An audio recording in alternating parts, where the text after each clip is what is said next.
Ligados e integrados. Realização Canal Rural. Oferecimento Seara. A qualidade vai te surpreender.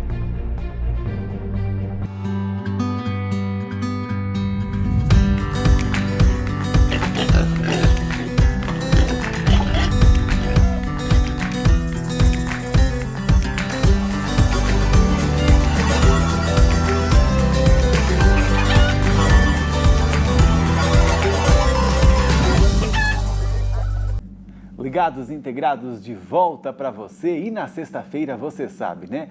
A gente busca ajudar tanto na sua produção quanto na sua casa. E a reportagem especial dessa edição vai te dar dicas de como evitar vírus e bactérias nos alimentos. É isso aí, chegando do supermercado, por exemplo, como é que você pode limpar, higienizar ou até esterilizar? Tem diferença entre esses tipos aí de trabalho que você pode fazer com os alimentos e também com as embalagens, hein? Tudo isso para evitar, então, incômodos aí com a sua família, hein? Presta atenção na reportagem que a Júlia Fabre, então, preparou para a gente. Bom dia, Júlia! Oi, Pablo, bom dia para você, bom dia para todo mundo. Em tempos de pandemia, a gente está tomando alguns cuidados especiais que, na verdade, deveriam fazer parte da nossa rotina. Afinal, vírus e bactérias estão sempre por aí. Mas a preocupação pode fazer a gente exagerar em algumas medidas e acabar cometendo equívocos. Por isso, a nutricionista Fabiana Borrego compartilhou com a gente alguns cuidados cotidianos com utensílios, embalagens e alimentos que são suficientes para proteger nossas famílias e nossos lares. Para começar, vocês sabem a diferença entre esterilização, higienização e desinfecção? Então, a gente vai saber agora.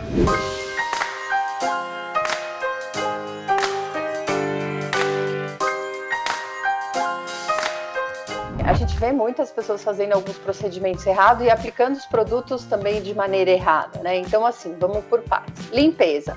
A limpeza é o processo que a gente chama de remoção de sujidade, remoção de sujeira. O que eu uso para fazer a limpeza? Detergente neutro, sempre, né? Quando a gente fala de alimento, de cozinha, a gente sempre utiliza produtos que não tenham odor nenhum. A desinfecção é um procedimento onde eu uso desinfetantes, que são produtos químicos, né? Ou eu posso usar o calor também para fazer a termodesinfecção, onde eu mato parte das bactérias presentes em um alimento ou em uma superfície, um equipamento, um utensílio. Quando a gente fala de esterilização, eu tenho a remoção de todos os micro-organismos. Geralmente, esse processo de esterilização é difícil de ser feito em casa, a não ser que use um forno, uma temperatura muito alta, de 200, 250 graus Celsius. A esterilização, eu consigo eliminar todos os micro-organismos, bactérias, fungos, né?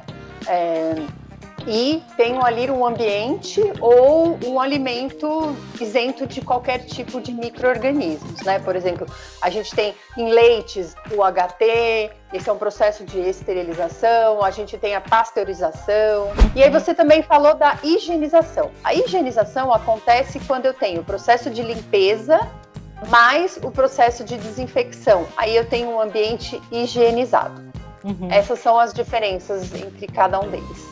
Então é muito diferente os processos que são feitos na indústria de alimentos e os processos que são feitos na nossa casa, no nosso dia a dia, né? Sim, muito diferente. E a eliminação dessa parte das bactérias no processo de desinfecção, ela já é suficiente para evitar que a gente tenha alguma doença relacionada a algum micro-organismo, seja ele uma bactéria ou um vírus.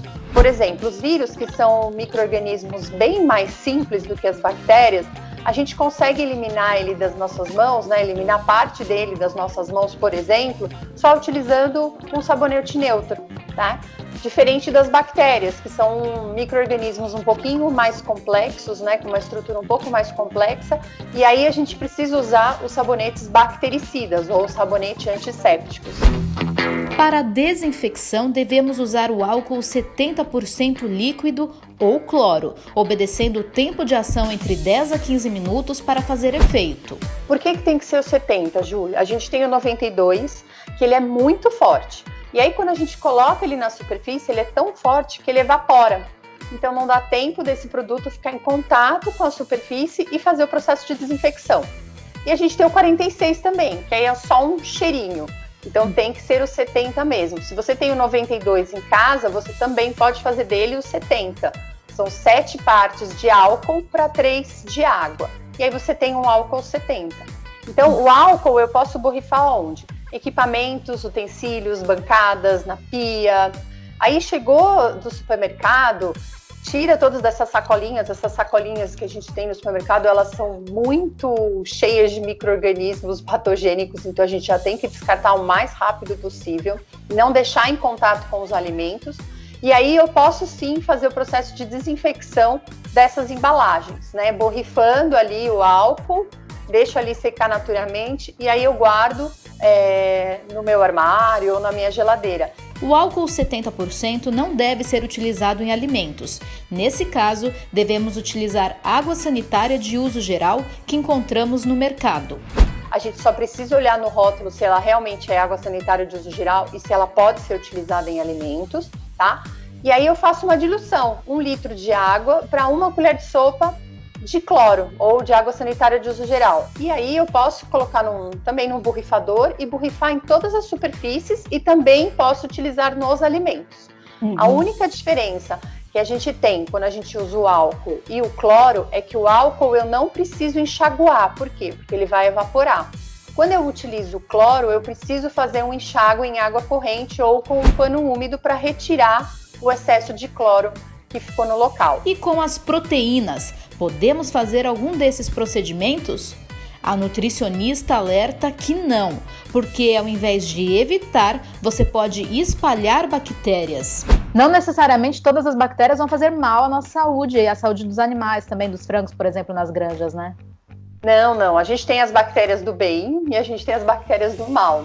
Então, as bactérias do bem, elas são benéficas para a gente e estão presentes tanto no nosso organismo quanto no organismo dos animais também.